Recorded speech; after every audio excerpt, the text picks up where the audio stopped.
Welcome back to Master Know Everything. Today, we're diving into the fascinating story of Norway's remarkable transformation from poverty to prosperity. Stick around till the end to uncover the secrets behind Norway's success and learn valuable lessons for nations around the world. Your go-to channel for insightful discussions on global economics, history, and more. If you're new here, don't forget to hit that subscribe button and turn on notifications so you never miss out on our latest content. Let's get started.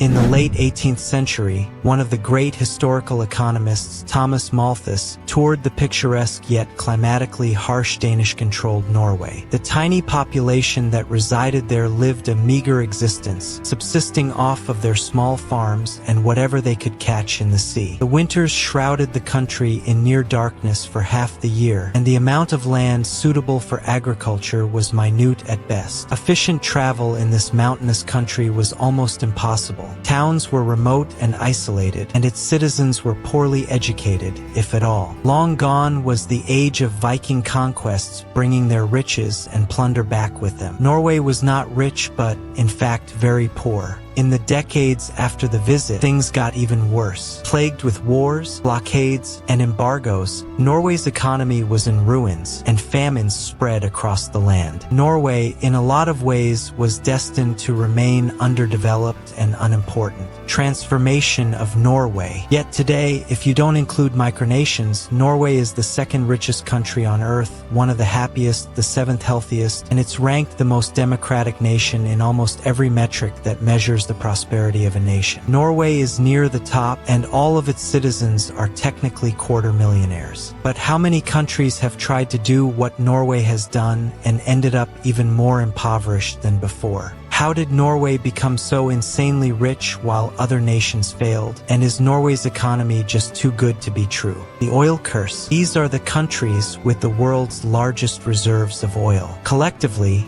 they account for 84.9% of the remaining supply, yet they only make up 7.9% of the world's GDP. Venezuela has almost a fifth of the total, yet it's the poorest country in the Western Hemisphere. In fact, most countries on this list have severe economic or social issues. Saudi Arabia, Iran, Iraq, Kuwait, and the UAE all suffer from human rights abuses and extreme inequality. Russia has been in decline for decades, and Libya has been in a state of anarchy since Gaddafi was overthrown in 2011. This is what many economists call the oil curse.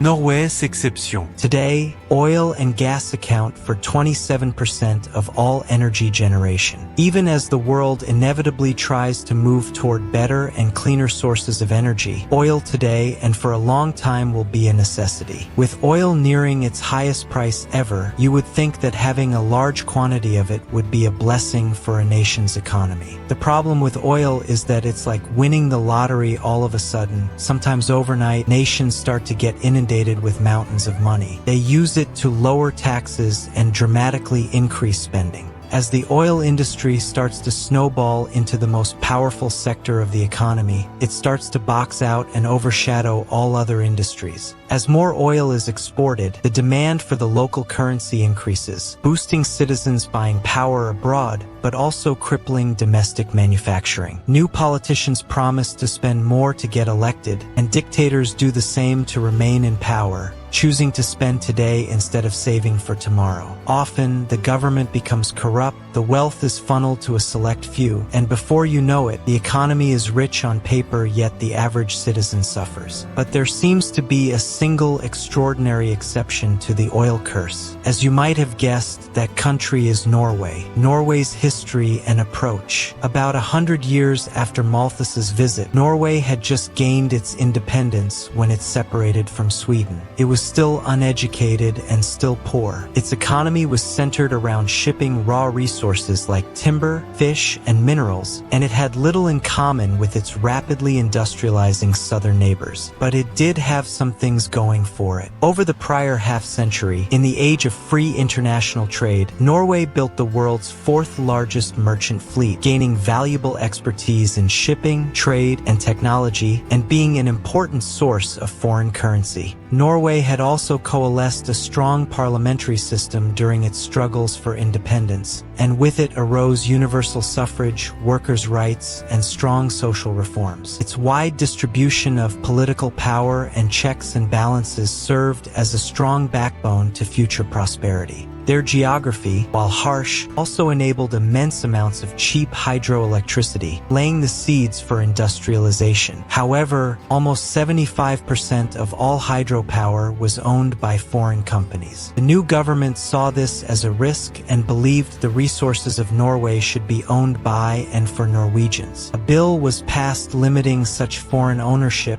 and putting constraints on any attempts at monopolization. This experience in controlling natural resources would prove incredibly important later in the story. Norway's oil discovery. But all of this coincided with the introduction of new technologies which significantly reduced the burden of transportation. Railways, roads, and new methods of transmitting communication greatly narrowed Norway's inherent disadvantage against its European neighbors. All of these forces kick-started rapid economic growth and industrialization. But one way in which Norway differed was its very strong ties to welfare, education, and public industry that would serve them well later on. Norway would largely keep on growing, but being small and reliant on international trade meant it was swept up in the global economic and geopolitical forces of the early 20th century. It was officially neutral in both world wars, but its merchant fleet took a massive hit in the first, and on April 9, 1940, it was invaded and then occupied for 5 years by the Germans. By the end, like many other nations, Norway was left to pick up the pieces of its country and economy. Norway's strategic management of oil wealth. Norway knew it wanted to spend the money to benefit its people,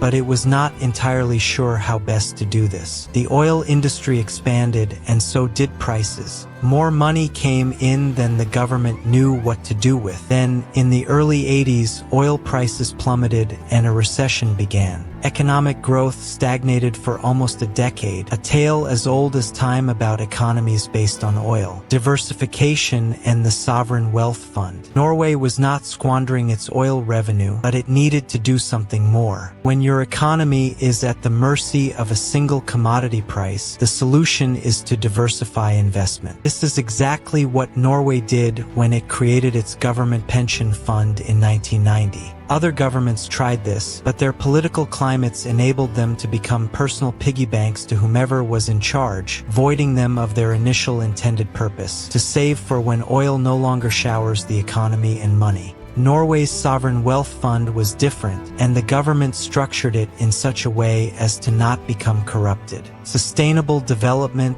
and social welfare. Today, the fund has become the largest such in the world, owning 1.5% of all public companies globally. At its peak, it was valued at $1.35 trillion, enough for every Norwegian to be handed $250,000. And this amount is expected to keep on growing. While other Scandinavian countries have had to reduce their social spending, Norway is using the interest of its oil revenue to provide healthcare, education, and a safety net to families hit by hard times. Norway still has some of the highest taxes in the world, but its people never have to worry about paying medical bills that they can't afford. Norway's unique position. Norway has managed to get lucky, but it maneuvered carefully and set itself up for the foreseeable future. Oil is a massive part of the Norwegian economy. It provides high-paying jobs, but it still maintains many other productive industries. If oil went away tomorrow, Norway would hurt, but it would still manage to be one of the wealthiest nations on Earth. Does this mean it has the perfect economy or one that other nations should seek to replicate? The answer is no. Norway has been given an incredibly fortunate situation. Not every country has trillions of dollars of oil sitting off its coasts, but its reliance on the public sector has reduced competition and potentially growth, and its cost of living is among the highest in the world. Norway's economy is not perfect for the world. It's perfect for Norway. Thanks for joining us on Master Know Everything.